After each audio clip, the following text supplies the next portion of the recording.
వెలిగొండ ప్రాజెక్టుకు సంబంధించి మరో 200 కోట్లు నిర్వాసితులకు ప్రభుత్వం అందజేసింది. ప్రస్తుతం దీని మీద మనతో మాట్లాడిన మంత్రి నిమ్మల రామానాయుడు ఉన్నారు. సార్ ఏంటి సార్ ఎలా ఏం చెప్తారంటే గత ప్రభుత్వంలో ఎన్నో విమర్శలు చేస్తున్న పరిస్థితి వెలిగొండ ప్రాజెక్టుకు సంబంధించి ఇప్పుడు తాజాగా 200 కోట్లు విడుదల చేశారు. ఏం చెప్తారు? ఈవేళ ఈ యొక్క ప్రభుత్వానికి వెలిగొండ ప్రాజెక్టు పూర్తి చేయడం ఎంత ముఖ్యమో ఇటువంటి భూములు ఆస్తులు కోల్పోతున్నటువంటి నిర్వాసితులు కూడా అంతే ముఖ్యం.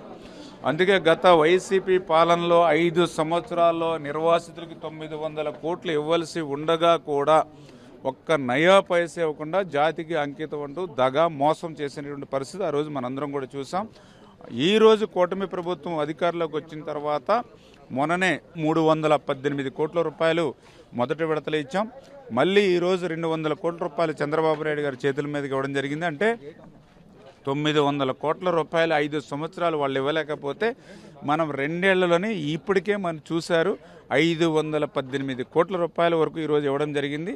మిగిలినటువంటి బ్యాలెన్స్ కూడా ఆ నీళ్లు విడుదల చేసే ముందుగానే ఆ యొక్క నిర్వాసితులకు అందజేయమని చెప్పేసి కూడా సాధ్యమనేది అండి. ఎందుకంటే కొద్ది రోజుల్లో ప్రాజెక్టు ప్రారంభించబోతూ ఉన్నారు. నిర్వాసితులను ఎట్లా సర్టిఫై చేయాలి అంటే సాధ్యమా అని అంటే ఇప్పుడున్నటువంటి ఆర్థిక స్థితిని బట్టి సాధ్యం చాలా ఇబ్బంది.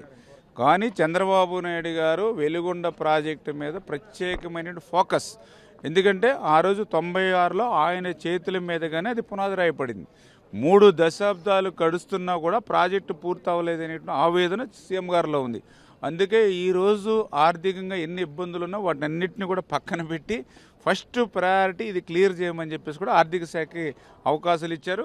ఖచ్చితంగా ఈరోజు అధికారులు కూడా చిత్తశుద్ధితో పనిచేసి మిగిలినటువంటి బ్యాలెన్స్ అమౌంట్లు ఇవ్వడమే కాకుండా కాలనీల్లో కూడా ఆల్రెడీ మౌలిక వసతులు ఇవన్నీ కూడా ఏర్పాటు చేస్తున్నారు. కాలనీలో ముఖ్యంగా మౌలిక వసతులకు సంబంధించి చాలా విమర్శలు వస్తూ ఉన్నాయి. దాన్ని చేస్తూ ఉన్నారు. ఆల్రెడీ మీరు విమర్శలు అంటే ఇప్పుడే మీరు ఇప్పుడు చెప్పిందంతా విన్నారు. మీరు 5 సంవత్సరాల గొడ్డల పార్టీ ఏం చేసిందో మాట చెప్పమనండి.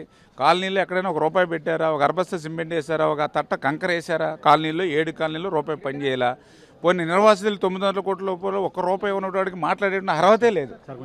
ఇది మొత్తంగా మంత్రి నిమ్మల రామానాయుడు చెప్తా ఉన్నారు. ఏదైతే వెలిగొండ ప్రాజెక్టుకు సంబంధించి గత వైసీపీ ప్రభుత్వం నిర్వాసితులను మోసం చేసింది, నమ్మించి మోసం చేసింది.